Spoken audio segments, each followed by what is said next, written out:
Welcome to day 6 of our journey of Calmsutra with one another. Now, every day we talk about new topic that can help us deal with our anxiety, deal with other challenges that we are facing, and the whole journey together with journaling, with a stroke, with the Calmsutra stroke will really find different voice, different space, different platform for you to look at yourself.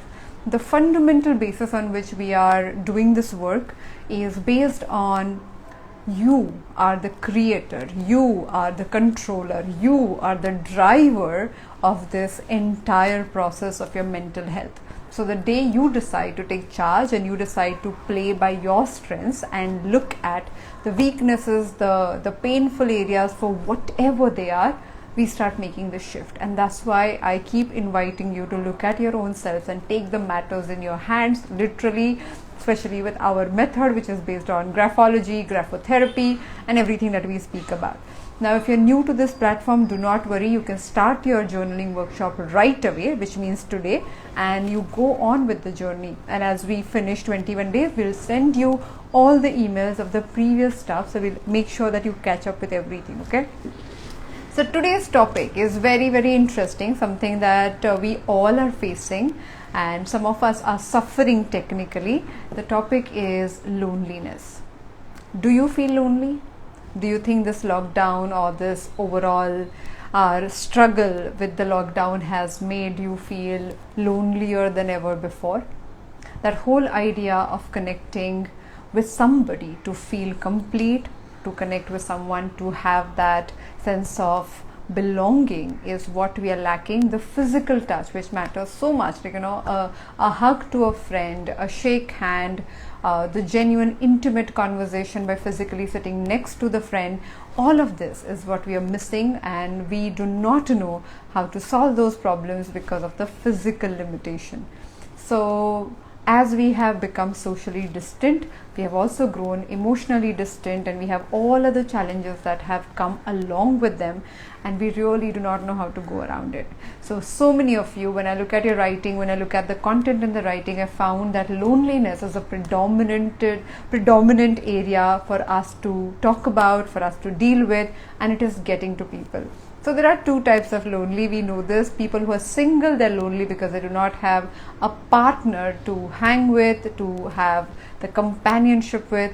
And then there is another lonely where we have partners, and because we are trapped into this prison with the partner, that's why you feel lonely, that you feel, oh my God, my choices are over. And though I have these people around me, I still feel I am lonely in this environment. Though tanhai, bheed mein tanha is what we call in Hindi. Like, no matter how many people are surrounding you and supporting you technically, externally, but internally, when you lack the connect with them, you do not know how to go around it, how to deal with these people, and how to find your connection with yourself. So if that is your problem, please articulate exactly how loneliness gets to you, and write if you have a specific question, because I know people look at this issue in so many different ways, and as they try to find their connection with other people to get rid of loneliness, they feel lonelier than ever before. So every time we talk about this topic, we understand this whole journey, there is an important aspect that we have to keep in mind, and that aspect when it comes to loneliness is connection with yourself. Now, as an experiment, and I'm saying this because it was a clearly defined experiment that I walked into in 2019 when I was doing research around anxiety, and I was writing this whole material to create a course on anxiety. I moved to a place where I did not know anybody, and this was an experiment in dealing with emotions and without relying on other people, and basically to live alone. You know how we have all these difficult ideas of like, oh my God, if I'm left alone, what would happen? I know so many people who really find it very difficult to eat alone, watch movies alone, like in cinemas. Like, nobody watches movies in cinema anymore, but I'm talking back in the day when we used to go to cinemas, and if they had to go alone and watch a movie, they found it, for them it was like a very difficult thing to do, terrible thing to do, and they suffered because they felt this is something wrong happening. Now, if you're feeling lonely, if that is something that is getting to you, the first thing is to find out the loneliness is never completely lonely, because you have one relationship that is with you all the time, and somewhere it is not working enough because the relationship with yourself is not good enough for you, and thereby you constantly keep finding other reasons, other people, other events and other content to fill that gap. So please understand and please look at this one fundamental area, that when we talk about I am lonely because either I'm alone or I'm lonely because other person fails to understand me. Now I speak about this thought leader, this amazing individual Carl Jung a lot, and Carl Jung spoke about loneliness in a very powerful way. He said so many times in relationships we feel lonely because when the other person or the environment is not accepting us for who we are, the feeling of not being understood, not being accepted, not being loved for who we are turns into loneliness. So you feel I'm alone, I'm not necessarily appreciated for who I am, and what's the point having the companionship, and thereby the loneliness becomes predominated. One moment, let me just pin this comment. Thank you, Rashi. Now when we look at our journeys with other people, what are we trying to do? We are saying that there are parts of me that are missing, that are not complete, and I would like you to come and fix these parts for me. Now, unfortunately, we ask the person to fix us, the other person who is also looking for his or her pieces. So two incomplete people come together with an expectation that you can complete me or they can complete me. It's almost like two people who do not have enough food go to the other person and say, can you please feed me? I'm hungry. And the person is like, but hello, I can try. Initially, when I'm falling in love, I will do everything in my capacity. But eventually, I have to take care of myself. And it matters to me that I am fed, I am taken care of. And I was hoping you would do that. Now, two hungry people, two deprived people, two broken people, when they come together and expect the other person to fill their cup, it becomes difficult, and this is where lots of our relationships are suffering. Now, this is a point to keep in mind. This is a point I want you to think about. If you decide to take responsibility of your own emotions and find that relationship with yourself and start repairing it instead of giving the responsibility on someone else, do you think it would change something drastically for you? And I'm giving this example from my end because when I was in that so-called Vanvas, I call it Vanvas because it was, I lived in Sikandrabad where I had no friends and barely some internet and a good internet. I wanted to go and live in a village. I thought like good experiment, village, I have no comfort zone, nothing. It was 2019 and I didn't go to the village because I had to continue doing my work. So I said, okay, I can let go of other amenities, but internet is important so that I can do my sessions with clients. So I chose to go to this place called Sikandrabad near Hyderabad and pretty much experimented with all the supports that we create from the external world to figure out, can this fix me? Can that fix me? Can I be happier without this? Can I be happy without that? And when you take away support, literally removing different, clutches that we have as people, you start realizing that actually things are not as complicated as we make them to believe. Like we genuinely believe that I cannot be without the other person, I cannot survive without this relationship, I cannot survive without this environment, and so many times our dependencies on these other things create more challenges than the actual problem. Now, we never thought that we can stay in lockdown. Like that thought was impossible, unimaginable. Like how is that even possible without my club or my swimming pool, without my gym, without my friends and hanging on Saturday nights, and how can I live without all of this? But here we are, almost 18 months into the so-called partial lockdown and full lockdown, and we haven't done most of the things that we defined ourselves by. We believe that are mandatory for us to survive and breathe and live. But we survived. we have found our ways of going around the problems. We haven't died in ways that we thought. We probably died because of COVID, but we haven't like literally died because we didn't go clubbing. So most dependencies on things, and here because we're talking about loneliness, on people, are based on our ideas of how dependent we are. So my friend, today's conversation on loneliness is not about repairing relationships with others, but that one most beautiful, most amazing, most important person of your life, and that's you. So when you say I do not feel understood, I do not feel heard, I do not feel accepted, I do not feel validated, my question to you is, are you doing all of that to you? Are you the person who will make sure that you have your own support?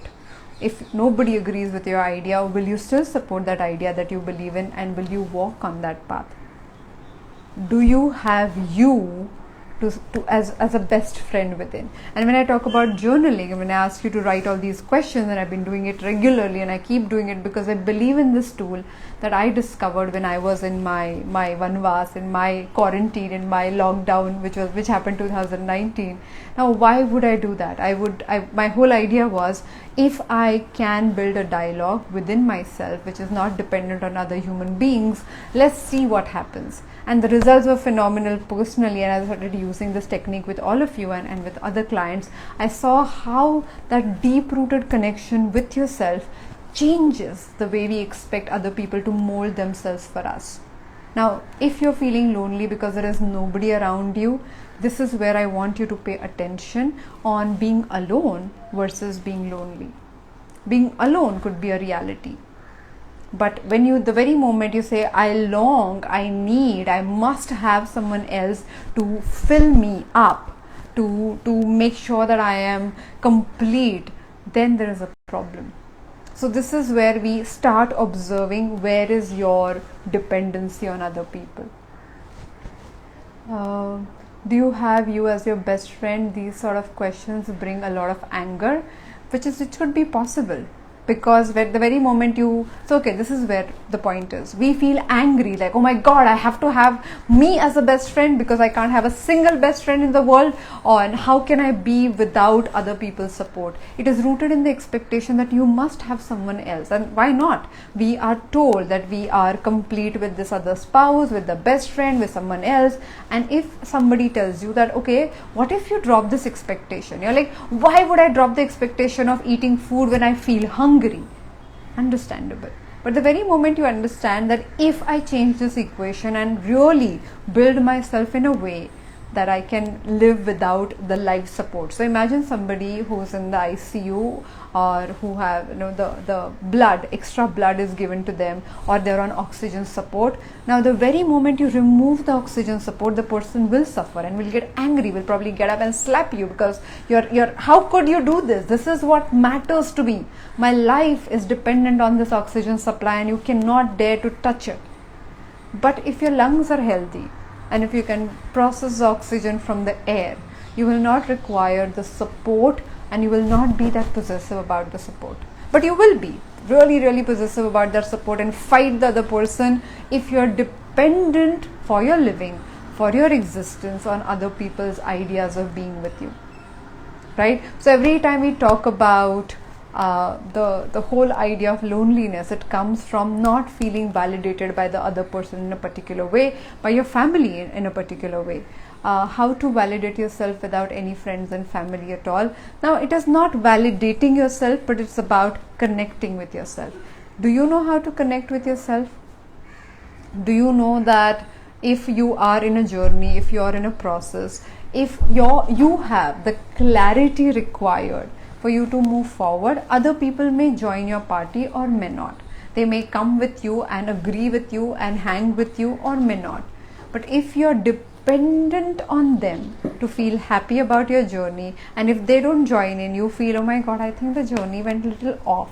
I don't know whether I should have done this or not. And if they do not validate me, that means my journey is incomplete. It is only because you are not convinced. So loneliness it's it's like when you feel like I require other people to say good things about me for me to move forward. Somewhere it comes from the fact that I do not feel sure, I do not feel the conviction in the decisions I'm making. Some people say that being lonely is sometimes the best. I think being alone and being happy being alone could be the best possible situation. But the very moment you feel lonely, which means if there is a lag, there is this hunger, there is a dependency which is unfulfilled, then we feel deprived.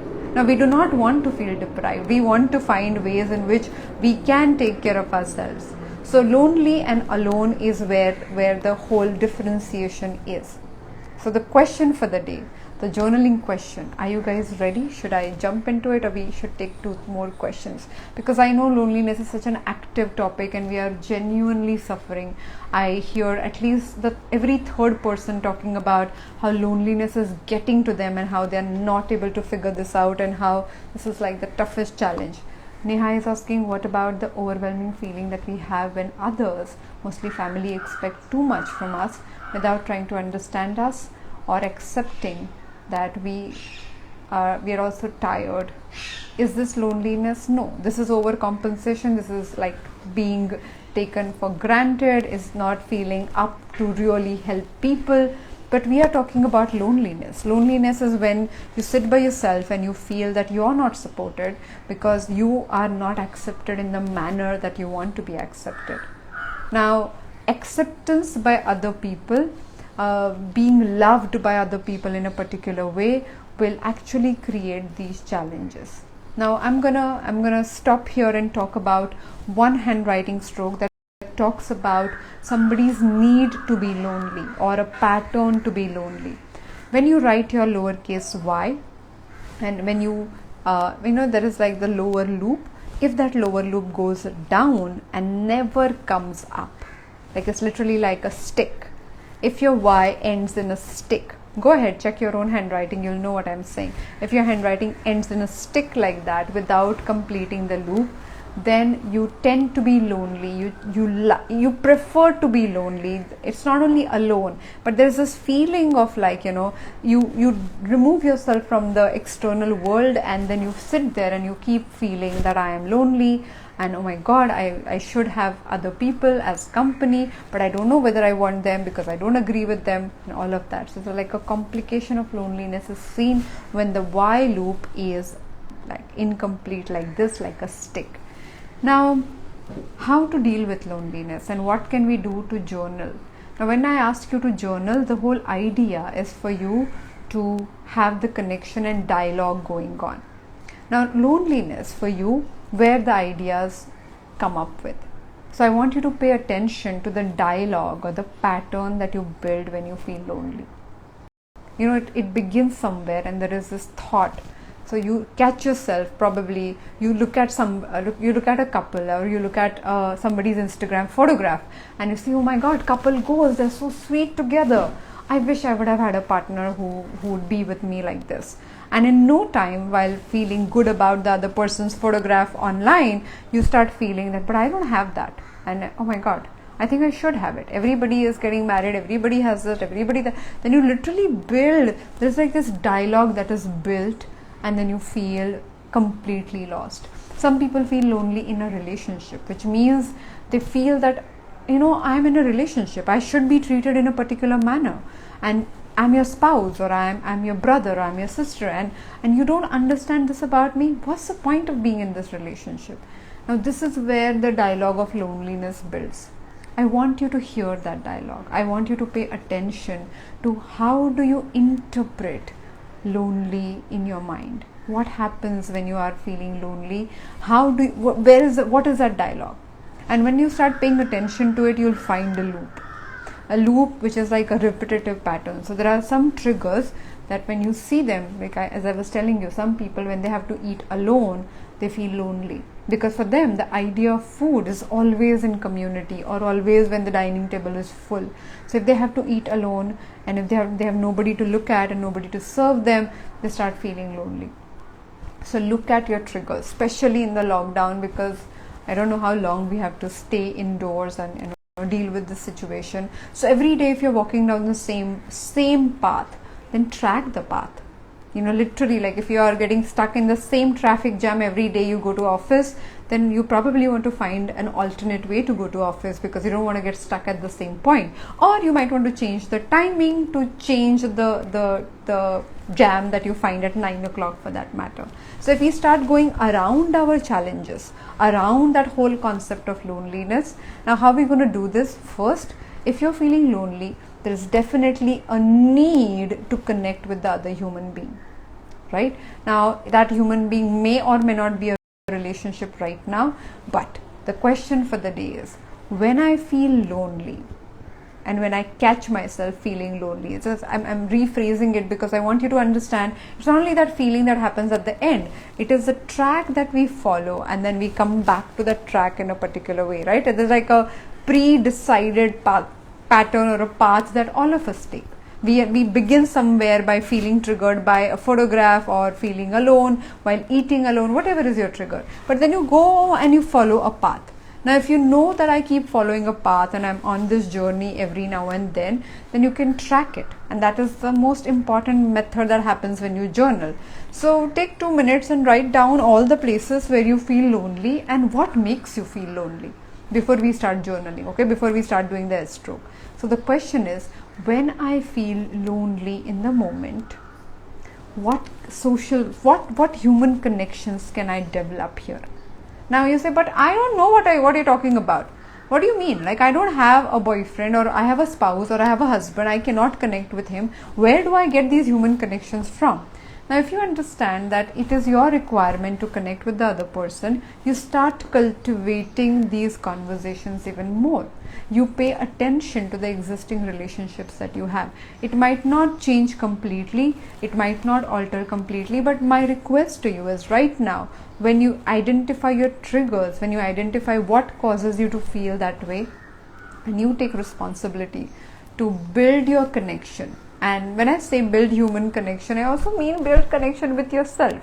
So if you understand that if I feel lonely by eating alone, what can I do to change it? What can I do to change it? So simple talk like, oh, do you think there are people in the world who eat alone? Is it possible for them to eat alone? Are there people who have figured out how to be happy when they eat alone? And can I learn something from them? But take a piece of that loneliness. Don't try to deal with like this whole monster, whole cloud of loneliness because it is overwhelming. We really want to have like a breather and break this thing. This is an important aspect of breaking this thing.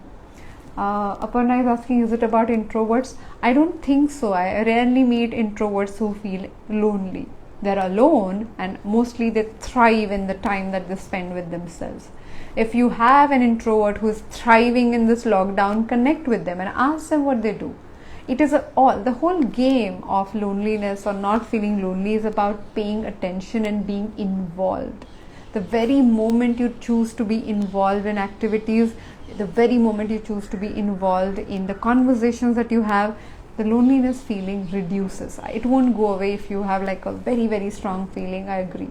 But it will start reducing by engagement. And I will speak about this point over and over again because when we engage in conversation, when we are willing to pay attention to the things we do, to the people we meet, to the conversations that we have, suddenly that engagement is an intense experience. And then we cannot have that intense experience of feeling connected to something and feeling disconnected and feeling lonely with it. It cannot coexist. Luckily, it cannot coexist. So this is where we start changing the game slowly and steadily.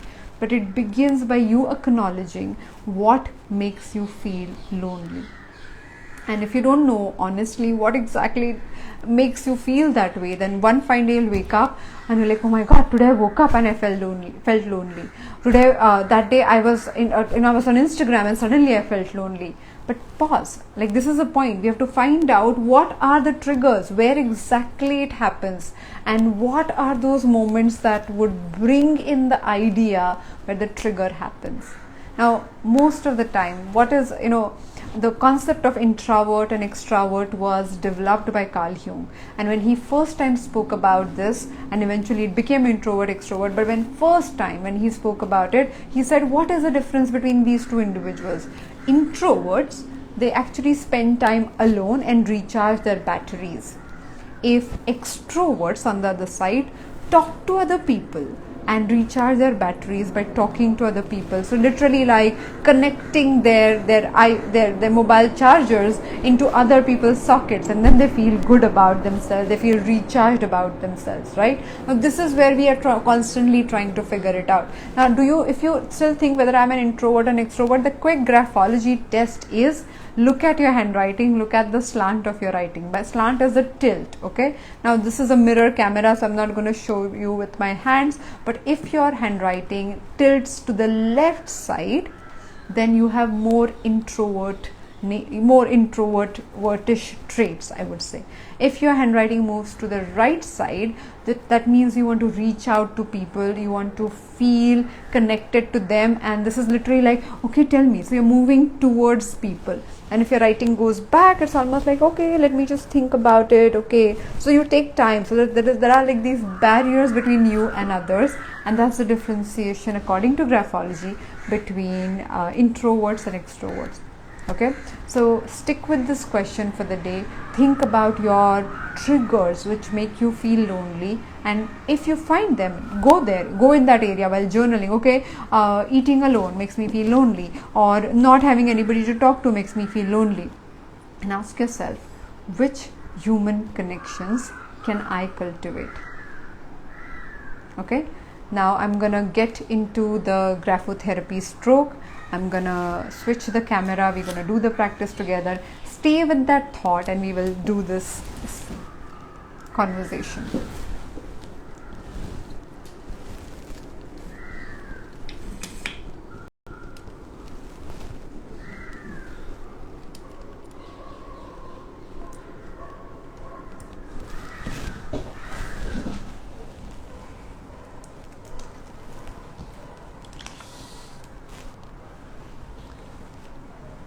There you go.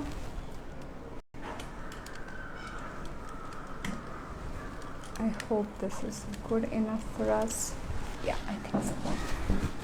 So I'm going to do 5-6 lines of this stroke practice with you, and I want you to continue after we are done with this video. Now before we start the practice, I want you to breathe slightly deeper than your normal breath. It doesn't matter how long your breath is currently, whether you are jogging, whether you had just eaten, just don't get into deep breathing. That's not the idea, because deep breathing for every single person is a different idea. I do not want you to breathe deep. I want you to breathe slightly deeper than your normal breath right now. Get a rule book and a bottle. Just paused. Okay, there we are.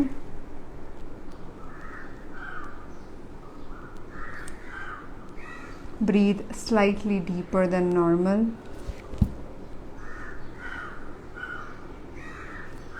So I was talking about, if you see the handwriting movement is not supporting you, or it is like difficult for you to do it, if you have lots of emotions that come out while you're doing it, all of it is part of the process. Do not resist anything, do not try to tackle with it. The technique is such that I have already spoken about some uncomfortable issues. Every day I do that. I talk about something that is upsetting or in a way unearthing emotions that otherwise you are avoiding to look at. And that's the process. I do it consciously so that we can go deeper and tackle with these issues.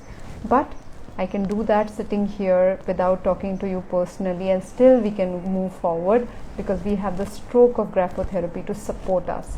So breathe slightly deeper than normal.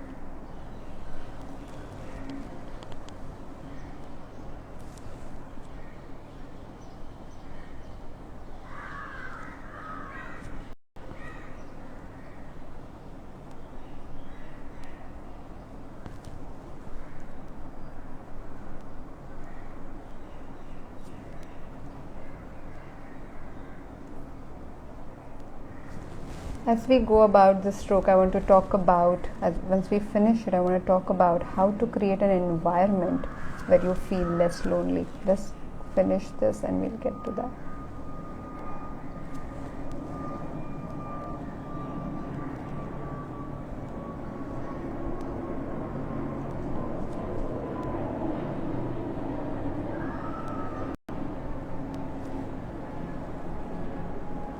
breathe deeper, your mind will go all over the place, and let it go all over the place. We don't have to stop our minds. It is not a meditation where you have to focus on anything. Even if your thoughts are going all over the place, your hand keeps moving and making the stroke, and that is the beauty of this process.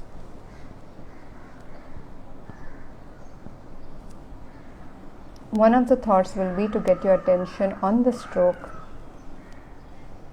and on your breath. With those thoughts, just come and pay attention to your breath and to your thoughts. That's all we require. One stroke at a time. Okay, so I'm going to switch the cameras and we're going to again look at things and talk about how to create an environment